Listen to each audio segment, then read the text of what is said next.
Hello and welcome to the EMJ podcast with me, your host, Dr. Jonathan Sakia. Today we have a real pleasure of being joined by Dr. John Cush. He goes by Jack, and he's the executive editor of rheumnow.com, amongst many other achievements.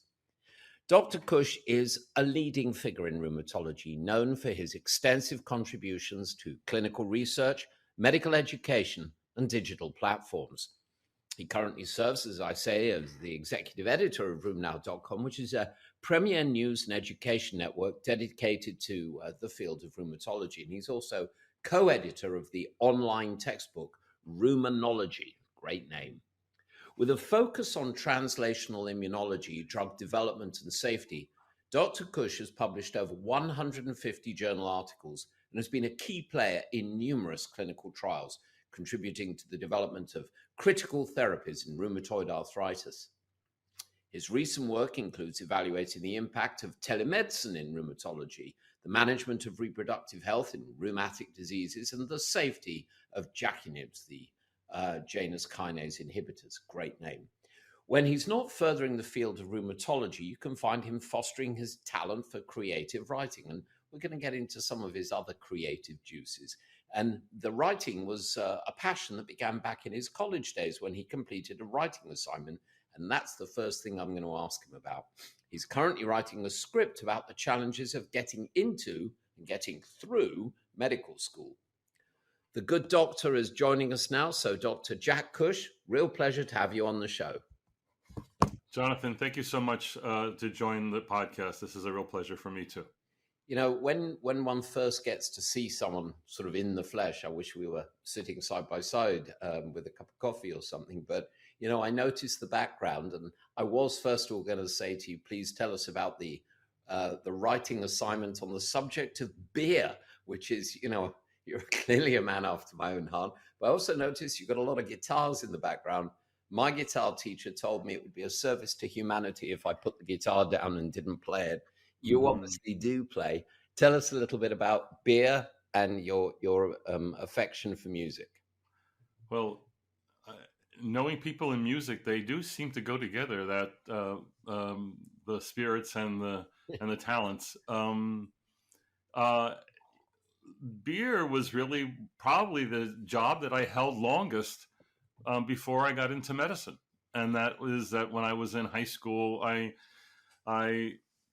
was employed by a beer distributor, and I stayed there all through high school and college and right into the beginning of medical school. And so I was a bit of a beer jockey. And when I first went to university at St. John's University in New York, one of my freshman first courses was on public speaking, which I don't know why I took it, but I'm glad I did, because I've been gabbing ever since. And the first assignment was to give a speech on anything. And my first writing effort and speaking engagement was on the history of beer. Thomas Jefferson brought it over on the Mayflower, and after that, Budweiser took over. And you know, it was sort of like about the different types of beer, but it was light and it was funny. And little did I know it was not only a public speaking training, but it was also a writing training thing.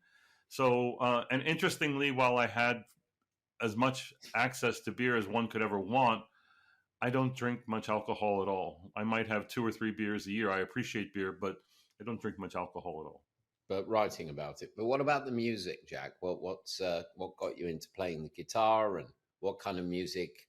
You know, like your Desert Island Discs. If you could take just a few records with you, what would they be? Or play only a certain number of songs, what would they be? Well, I wish I still had my old posters that I had on my childhood teenage room wall. One was Jackson Browne, the other was the Eagles, the other one was Linda Ronstadt. The whole 1970s was sort of indie rock, but it was called country rock and that sort of thing. Those would be my favorite albums. Warren Zevon, the Beatles, because you can't go anywhere without them. Yeah, I mean, I think it's simple rock and roll, and it's still, while I like to listen to a lot of new music and live music today, I still revert to the past. And that love of music led to just curiosity, and peers who were hacking around on guitars. And, we had a bad garage band and played the talent show and finished a proud fourth place when we played in the midnight hour. And it's just now an avocation and something I resort to when I'm wanting to chill out. Yeah. Well, the associations between medicine and music go back a long way, and there's a lot of physicians, surgeons who play music, and I have high regard for anyone who can do anything well, but people who can do two things even passingly well have my respect. So you mentioned about, I mentioned actually, and we talked about your project, the challenges of medical school. Can you address that in the current state of medical education, transitioning from traditional to digital? I visited my medical school not too long ago, and they've drastically reduced the amount of time dedicated to anatomy. We used to do 18 months when I was at med school, 18 months of anatomy. And that which they do teach, they use a computer screen and not a cadaver. Is there a danger that we are changing to new things and maybe dangerously throwing out things which we believe definitely did work? So a bit of an open-ended question for you. Well, if you ask a gray-haired, semi-retiring Luddite what their thoughts are on medical education, they're going to hold firm to the belief that their way was the right way, the best way. And I don't know that that's really true. There's clearly a transition going on here. If you see how medical students are learning, we carried around big old heavy textbooks. They're all behind you. And the current students have none of these. They're learning in electronic forms, portable forms, short forms, and they seem to be keeping up. In fact, they seem to be surpassing us in skill sets that are new. So medical education is changing. Formal medical education, especially in medical schools, I think has been slow to change. And the curriculums have changed as they've become more strained by greater demands. But I do think that the reliance on, the old way, the didactic 1 hour lecture, the 4-pound telephone book textbook, the doctor's bag, these are part of the past, and they're part of the rearview mirror.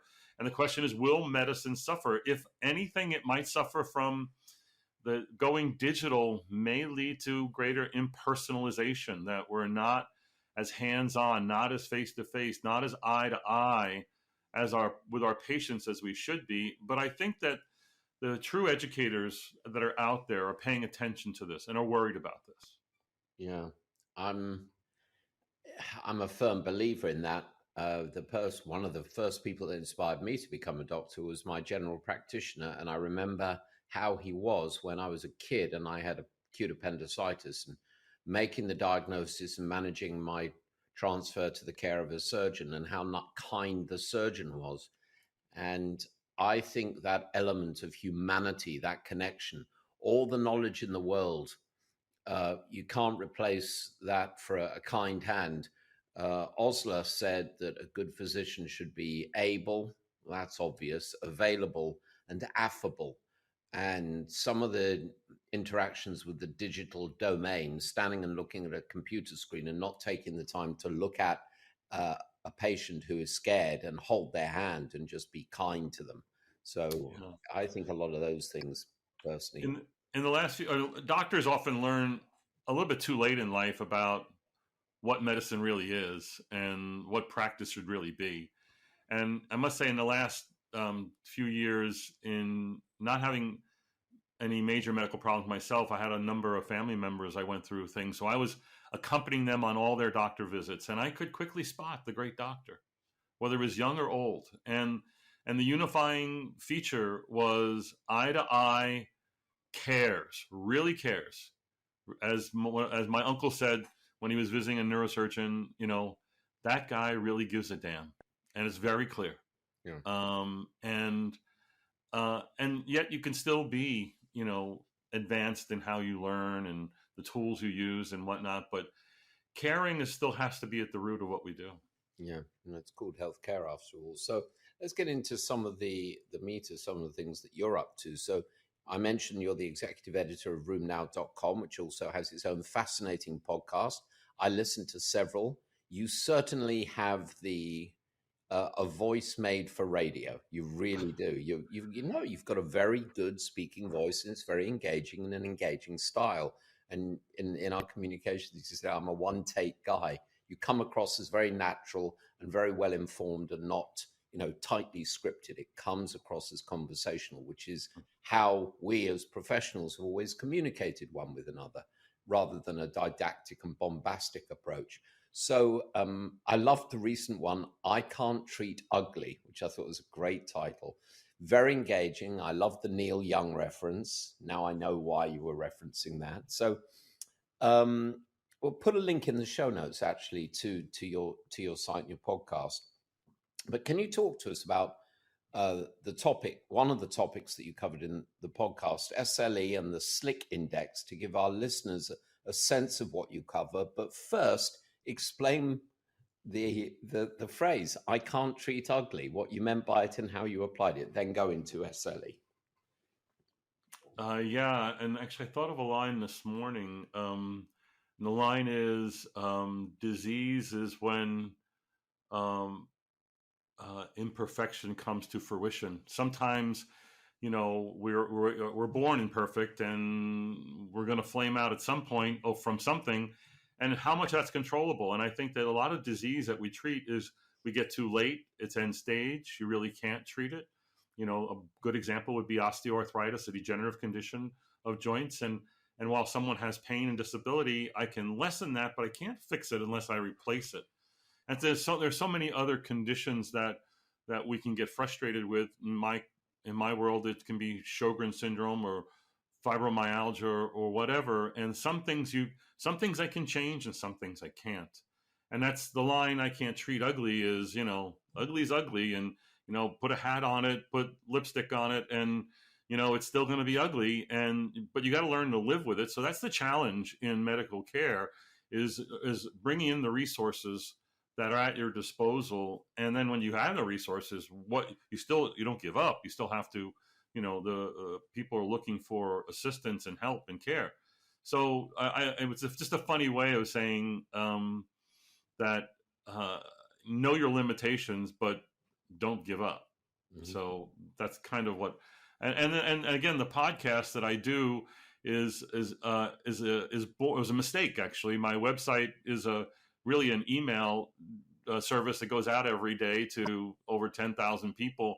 And it was getting hard to come up with 5 news items a day. And my editor said, well, why don't you just do a compilation at the end of the week, of the things that you thought were important this week.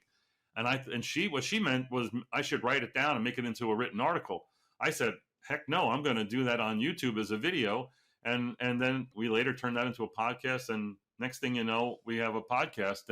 And that basically is our chance to review the news and things that I thought were important, whether it's a new drug approval or a study that may change practice. And then I, A, report it, but then B, give the perspective that I think people in the field that do what I do will appreciate. So I'm speaking to rheumatologists or anybody that's interested in musculoskeletal medicine. And hopefully my perspective is interesting or helpful. Well, as someone who's not a rheumatologist, and I had to look up a number of the things that you mentioned, but I love going to bed less stupid.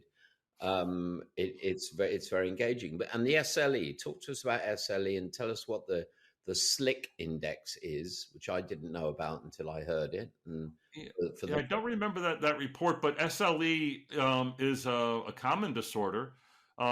Actually, it's more commonly spoken of than it is in dealt with, meaning that in the United States, the Lupus Foundation says there's 5 million people with lupus, but there isn't. There's only 299,000.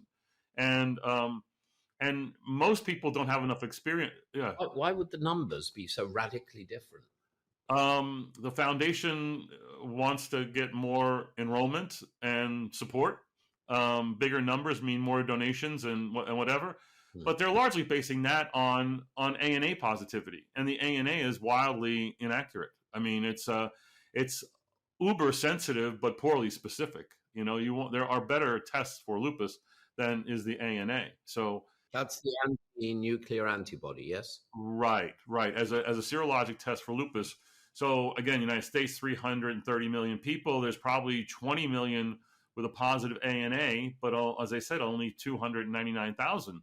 So only 1 in 100 ANAs. If you just scanned everybody or tested everybody, only 1 in 100 ANAs means you have lupus. So that's one challenge, making the diagnosis. The other challenge is assessing the activity, because lupus is a multi-system disorder. It can affect almost every organ. Almost any manifestation could be due to lupus, but those who manage lupus can spot what is really lupus and what is something else. So assessing the disease in a qualitative way or quantitative way. So there are tools, and the SLIC index is one tool, and it can be used in many ways, both diagnostically, but also to assess the amount of damage. And so these tools become important when you're looking at newer interventions.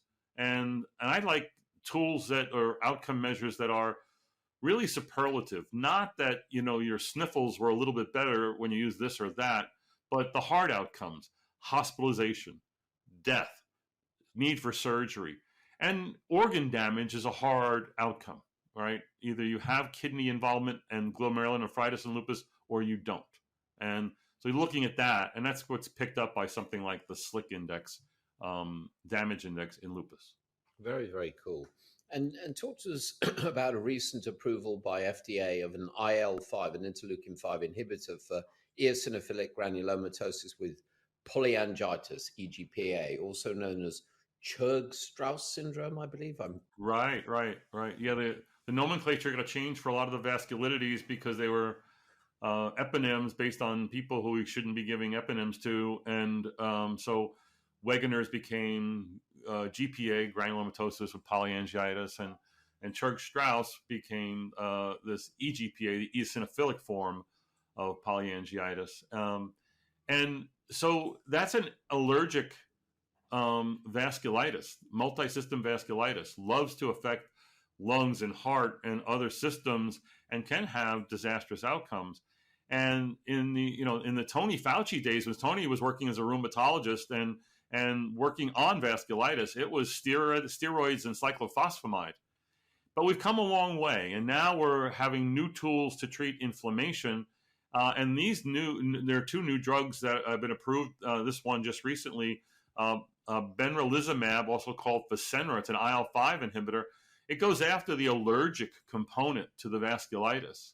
So allergic manifestations to this and this is usually meant for people with higher hypereosinophilic states and also with refractory asthmatic states, but again has its utility in allergic forms of vasculitis. And so this is an advance to treat a very rare but devastating disease. And so, and again, that's what I like to do. I like to keep the audience up to date on the new regulatory things that are happening. Either new drugs are going into trials, or they're seeking a new indication, or there is actually a new indication.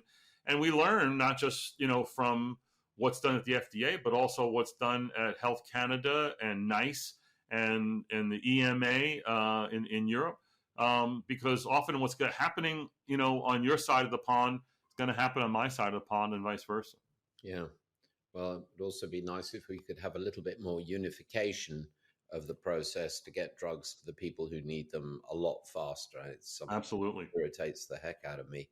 You also mentioned on the podcast black currants for inflammatory conditions, and talked about the gut microbiome and interleukin-1 and the role that all berries might play. People have tended, when I was at medical school, who the hell knew about the microbiome, right? And it finds its way into the world of general communications, and it gets dumbed down, and it's almost certainly extremely complex. And we know that eating a healthy diet, or we believe eating a healthy diet, is better than eating, garbage in, garbage out. But when we come across something specific like this, my ears prick up. Tell us about black currants for inflammatory conditions and berries and inflammatory markers. Well, I would say that particular report was a small pilot study that looked at um, postmenopausal women and wanted to look at whether or not black currants might have an effect on bone health and ultimately osteoporosis. And and I put it up there because I have an interest in berries and cherries and that as a natural product. I mean, I've learned from my patients and my friends that you know, not all homeopathy and not all nutraceuticals are nonsense. That there is often a science to them. So, you know, dark, tart Montmorency cherries are highly effective in treating gout and preventing gout. And there's a biology to that looks a little bit like celecoxib and the COX-2 inhibitors. And here, and the whole berry world is really rich in an anti-inflammatory and immunologic effects that are surprising. And in this particular study, it looked at the fact that black currants did seem to lower IL-1, interleukin-1 beta, a pro-inflammatory cytokine, and rank ligand, very important in bone health and osteoclast function. And that it turns out that in those women, their bone mineral densities were inversely correlated with rank ligand changes, which meant that theoretically, black currants could be healthy for bone health in women at risk for osteoporosis, those with osteopenia, those who are postmenopausal, white, thin, fair-skinned, you know, at high risk. It might make some sense, but other than being touted in a throwaway magazine that, you know, this nutraceutical works, you know, here's some science behind it, and it's up to the clinician to know the science behind nutraceuticals. I tell my patients, you know, just because it sounds good on a TV advert or your cousin telling you they want to sell you something out of their trunk of their car. My Cush rule number one is when it comes to over-the-counter products, the more it costs, the less it works. Meaning, you know, there's an opportunist trying to seek, you know, gain based on your worry and not knowing what to do. Yeah. And there's a morality issue about that. I just very recently went to visit a garden sort of in the center of London. It's opened in, I think, 1670 something or another, the Chelsea Physic Garden. And it was a garden of herbs, and you walk around and it's fascinating. You've got belladonna and hyacinth and sativa, you know, the cannabinoids and all the different lime plants that find their way, and of course elm bark and you know, source of aspirin, and then of course, you know, what's the most poisonous plant in this garden? Well, it's the tobacco plant, of course. It was absolutely fascinating to me how many of them there are, and how this has been, you know, a foxglove tea was being used to treat dropsy hundreds of years ago. And then, of course, we discover that, yes, digoxin actually does work. So there's something in this, and presumably broader studies are being done with berries and cherries and black currants. I would assume, I don't know that this 40-patient study was going to change the science world, but obviously it'll get the attention of those who are interested in bone health and those that are interested on the other side of the, you know, the magazine, the nutraceutical people. Yeah, yeah. But you're better off probably going and buying a punnet of berries or going berry picking. The exercise will do you good as well. Changing subject a little bit, you recently co-authored a publication on telemedicine in rheumatology. Can you talk to us about the role it can play and where the technology might go? Easier for patients, right? They don't have to travel, especially if they've got infirmity. More effective for doctors. It's better for the environment, less cars on the road. Take it away, telemedicine. Yeah, I'm a big proponent of telemedicine, and I was curious prior to 2020, and then with the pandemic, if you're in medicine, you had to be in telemedicine. most of us badly and unwantingly into telemedicine. And that shows up today. Here we are 3-4 years later. The pandemic's over and everyone's gone back to their usual way of practice, and very few have stayed in the telemedicine industry. But the future of telemedicine is going to be big, just as the future of digital learning, virtual learning is going to be important. I think we have to figure out ways of harnessing telemedicine. I think it expands our capabilities. I think it's a better way of ensuring compliance and engagement. I think that we had a committee, American College of Rheumatology funded a committee to study this, and that became our publication.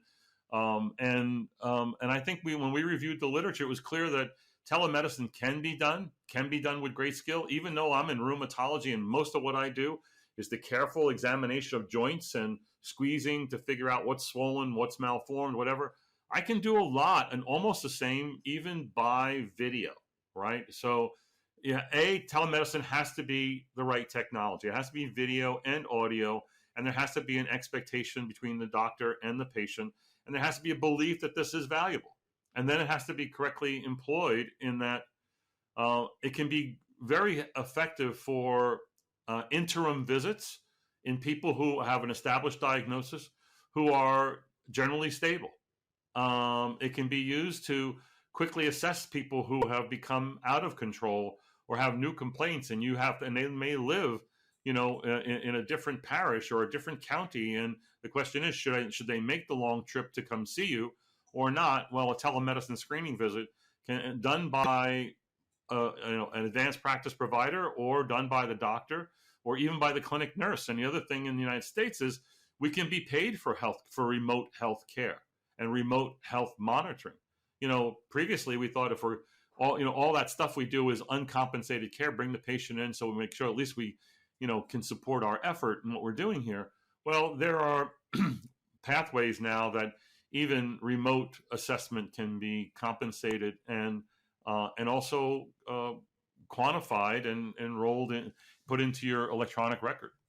Yeah, absolutely. Yeah, I'm a huge believer as well, and I don't want to get the number wrong. A chap I was talking to in the Midwest was saying that they had quantified the impact on the department, and he said it had been a financial lifesaver for the department, because obviously reimbursements have tumbled in the United States, as they have it everywhere pretty much, and that they had tallied the number of miles not traveled, right, and meetings, made an estimate of the impact on the environment and the impact on the economy of the patients who weren't having to pay for gas for their cars or for public transport.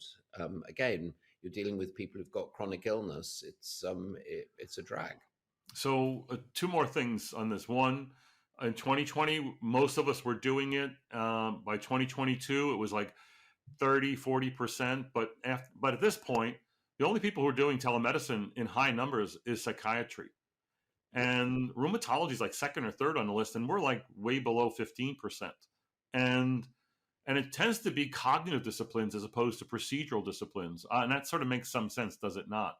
But the one that cracks me up is dermatology. Every dermatologist I know says, no, we're not going to do telemedicine.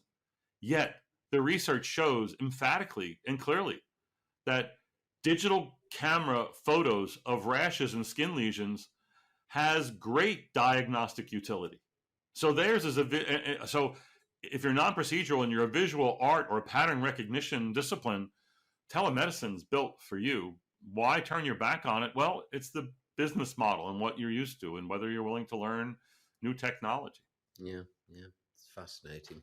So, Jack, I noticed that you give a talk entitled 5 Patients and 5 Lessons in RA Care, Rheumatoid Arthritis Care. Can you bullet point the lessons learned? Maybe just give us a couple of examples. Well, I didn't look up that lecture, and it is a lecture I've done. Maybe the last time I did that was about 9 months ago. I think that we learn from patients, number one, and I think that each case, as simple as it may be, has tremendous instructive value. And so that particular lecture has to do with one a case where what's the utility of the labs that were sent to you, patients sent to you by a community doc with a whole bunch of labs, and some are misleading and some have great, specificity to them. And then if you don't have the specific lab, should you order them? And where do they go in decision making? Not every person, for instance, who has a new joint ache or pain or bone that's not working right needs to have an x-ray. X-rays are only useful if you're ruling out fracture on a new complaint, if you're ruling out a fracture, or if you want to establish a baseline assessment for someone. So I can't look at an x-ray and say, you have rheumatoid arthritis, not when your symptoms are 6 or 12 weeks old. That's not really likely. So there's lessons in that, lessons on when to switch and where to switch. I mean, one of the major events in the history of rheumatology would be the use of aspirin at the turn of the century, the use of gold in the 1930s, the use of methotrexate in 1984, the advent of TNF inhibitors in 2000. And then we have 5 TNF inhibitors. And since then, we now have 17 biologics to treat rheumatoid. And the question is, when do you go from the TNF inhibitors to a newer biologic? Rheumatologists, I use the line, dance with the one that brung you, meaning methotrexate made us look good. It delivered us from evil. TNF inhibitors, everyone that gets them, patients love us because they get this born-again feeling and they're back to being functional. And if one fails, do you go to a second one? Do you go to a third one? Or when do you go to a new one? So that's one of the cases, like figuring out when is it prudent to switch your mechanism of action to a different biologic and not just another TNF inhibitor. Mm-hmm. One of my early research efforts was on the drug called fluorbiprofen made by Upjohn, who called the drug NSAID, meaning ANSAID, which stood for another NSAID. So switching within the same class is really more of the same, and you're going to get more of what you got in the past. So I'm kind of a proponent for knowing when to switch. Yeah. Now, I've spoken to other of your colleagues over the years about the biosimilars and the use of them and the implications for healthcare systems because of the enormous cost of some of these drugs. And, I was talking to a friend of mine who's a fellow surgeon in California who was bemoaning the fact that within his subspecialty, CMS Medicare reimbursements have dropped 11% in the past year. I believe that was the number. And he said the implications he's a chairman of a department, and he said the implications for his department are dire. They're grim. Right. And they've got to look at cost savings. Another of my friends who's a very senior physician over here, and I practiced in the States for many years, and he said to me, the only difference between the British and American healthcare systems is Britain is broke and know it. America's broke and hasn't quite figured it out yet. We've got to do something about the cost. And you in your profession, I know how much it's changed in my professional lifetime. You've got all these amazing new drugs that are life-changing for patients, but how do you pay for them? How do we as a society reconcile that disconnect? Well, with biosimilars, which are, for the lay public, that's like generic medicines that are the generic version of these very expensive biologic drugs like Humira or adalimumab and Enbrel or etanercept, which are in many ways life-saving, and also in the United States can cost $50,000 to $70,000 a year. But these generic versions, the biosimilar versions, come at a steep discount. So first, they really took off in Europe, and there was resistance in many of the European countries to use them, and now it's standard. And most patients who go on biologics are going on biosimilars when they're available. In the United States, they've only recently started to take off, And that's because we're complicated by a payer system that's screwy. We have middlemen that jack up the price of the drugs, who are called pharmacy benefit managers. And, these drugs are incredibly expensive, and they keep increasing the cost of the patient from their copays. But the people that run those companies are making billions of dollars. And so we have a very broken system. We're writing checks that we can't pay for. And so now we're getting to the point where biosimilars are now getting adopted. So just for Humira, a drug that in 2022, I believe this is the right number, 2022 sold $22 billion of drug worldwide. And that's in 11 different indicated inflammatory conditions, right? It's been a biosimilar, and there's like a dozen versions of that, 11 versions of that, available worldwide, but only in 2023 did they become available in the United States. So here we are, almost a year later, we have 11 biosimilars in the market, and they've made a big impact. But yet the number one selling version of adalimumab still is Humira, the brand version. So the people who made the brand version dropped their drug costs to compete with the cheaper versions. Why didn't they do that in the beginning, right? And then, so there's a lot of lessons that have to be learned the hard way, the painful way, hopefully a less expensive way. But biosimilars are great advances that most of my peers are very much in favor of. Yeah, so fascinating. So, Jack, what key advances in the treatment of RA and similar diseases? And I have a couple of dear friends who live with RA, and I've gone on that journey with them. What treatments are at or just over the horizon? Is it going to be? Are there new classes of drugs coming? Are there new diagnostic modalities? What does the future hold? Well, I think, as I mentioned, the milestone advances were aspirin, gold, methotrexate, TNF inhibitors as the first introduction of biologics. The first one approved in 1999. We were working on biologics at Southwestern in Texas in early as 1994. And we've learned a lot. And I think that the biologics and combination drug use, just like in cancer, have become the mainstay, the cornerstone, and changed outcomes dramatically.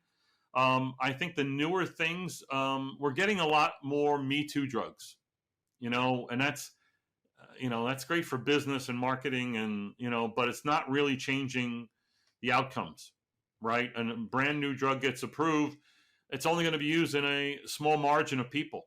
And will it be a major advancement? We don't know. So finding better ways of using existing drugs, I think that the new recent advances are treatment of preclinical disease.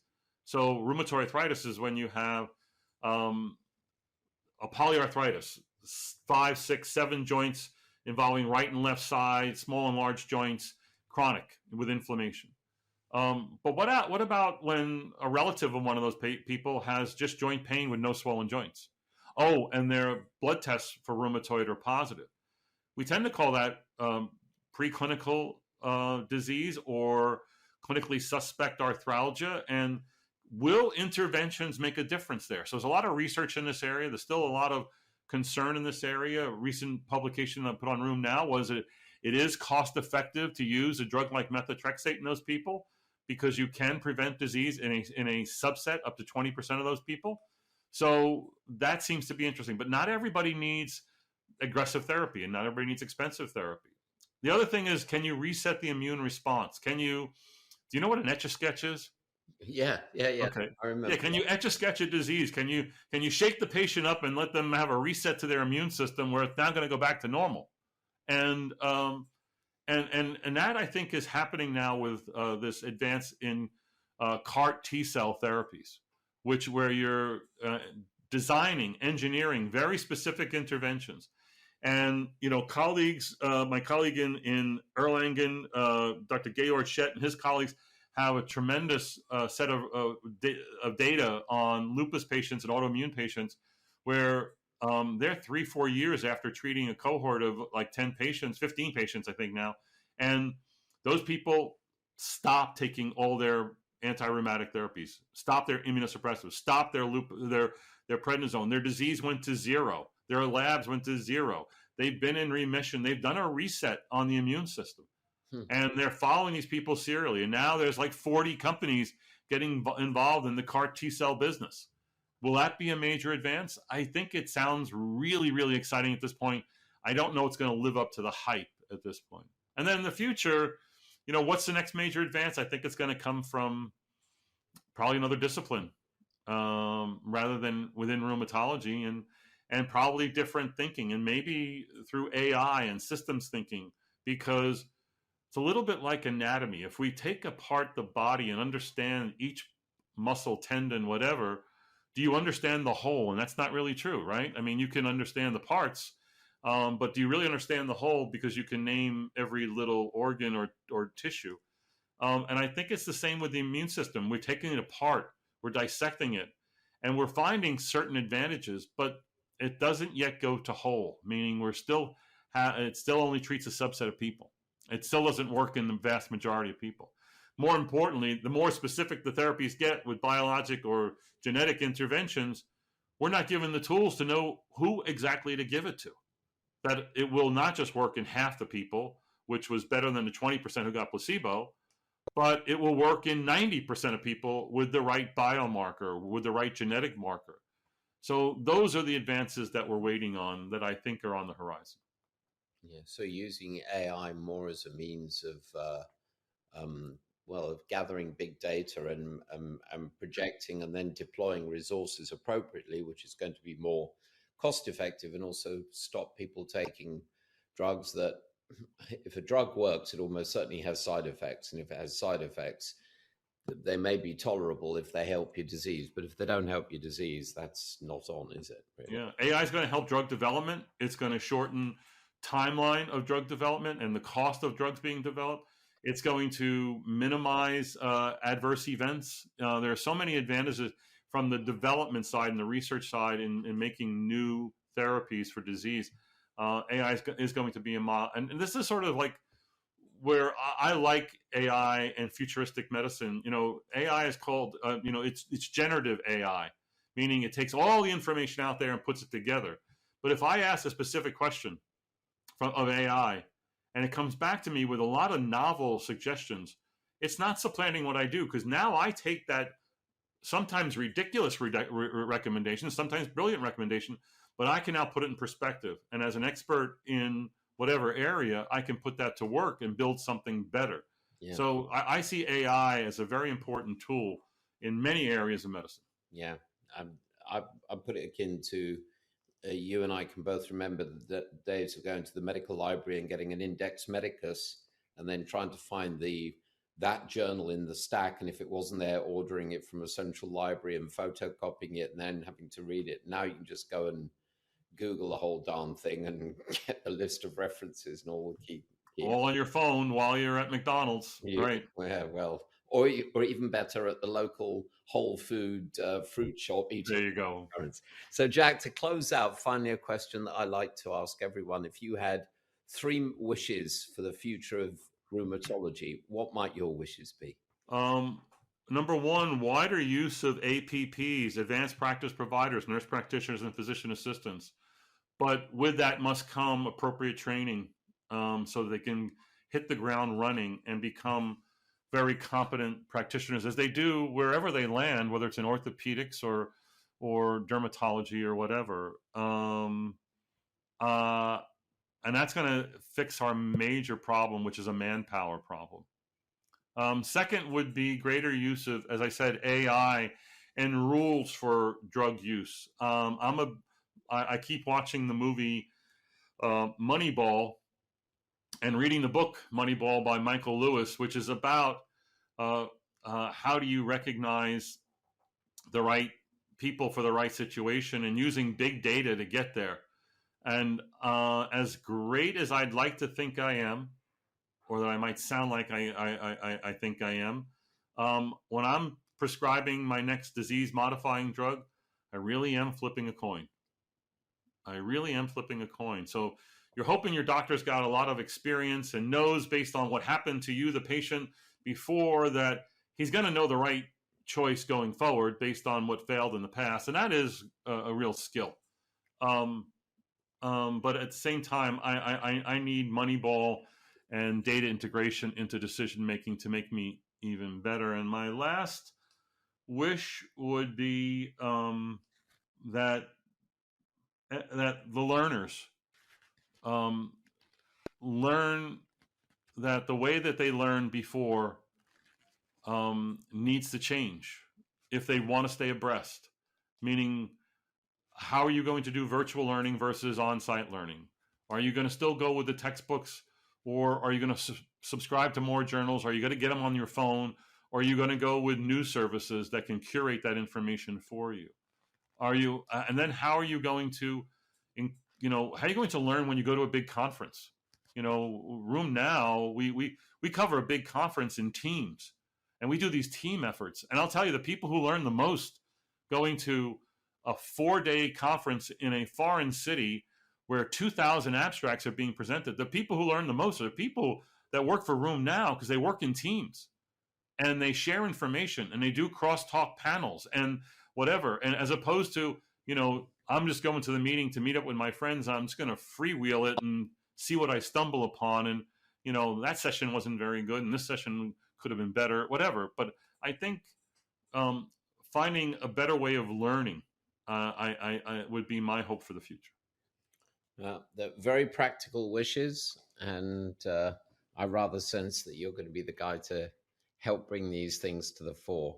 Unfortunately, that's all we've got time for today. I really want to thank Dr. Jack Cush for being with us today. Real pleasure chatting to you, and I wish that we could chat further and maybe get together, and maybe on that occasion you could have one of your 2 annual beers with me. And bring a guitar while we're there. Oh, God forbid. You could teach me something. I very much doubt that. But thank you very much, Jack. Thank you, Jonathan.